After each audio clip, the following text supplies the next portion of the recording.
भूत वगैरे असं काहीच नसतं. या सगळ्या अंधाधुंद श्रद्धा आहे.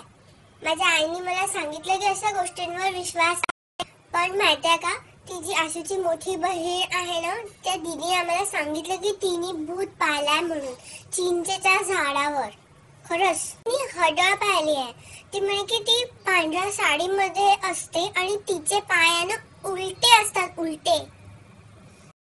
कोणाला सांगू नका, पण माहितीये मला मॉन्टीनी काय सांगितलं. मॉन्टी म्हणे की नलू मावशी आहे ना, नलू मावशी तिचे पाय उलटे आहे.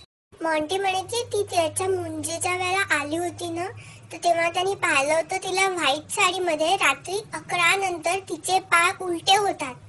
तर मी त्याला म्हंटल की म्हणजे मी तर बा तिला पाहिलंय बा, तर तिचे तर पाय म्हणजे उलटे नाहीये बा. तर तो म्हणे की नाही, त्याने तिच्या मुंजीच्या वेळेला पाहिलं होतं.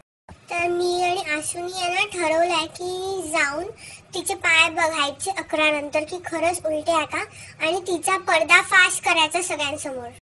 मी आता कोणालाच नाही सांगणार, कारण आई तर तसं पण म्हणते की भूत वगैरे काहीच नसतं, आणि मला पण वाटतं की भूत वगैरे नाहीच आहे म्हणून, पण तरी बघायला काय हरकत आहे.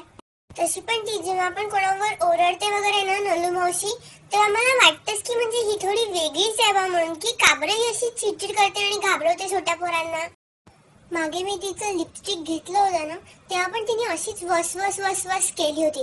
मला तर तेव्हाच डाऊट आला होता की काहीतरी तर वेगळं आहेच म्हणून हिच्यात. मला भीती वगैरे नाही वाटत, कारण की समजा असं काही भूत किंवा हडळ वगैरे आली ना, तर मला रामरक्षा फुल पाठ आहे एकदम. तर रामरक्षा किंवा भीमरूपी म्हटली ना तर भूत चाललं जातं. या बाकीच्या लहान मुलांची तशी थोडी सटारतेच, पण मी एकदम ब्रेव गर्ल आहे. सो मी आता बघतेच की या नलू मावशीचं काय होतं ते.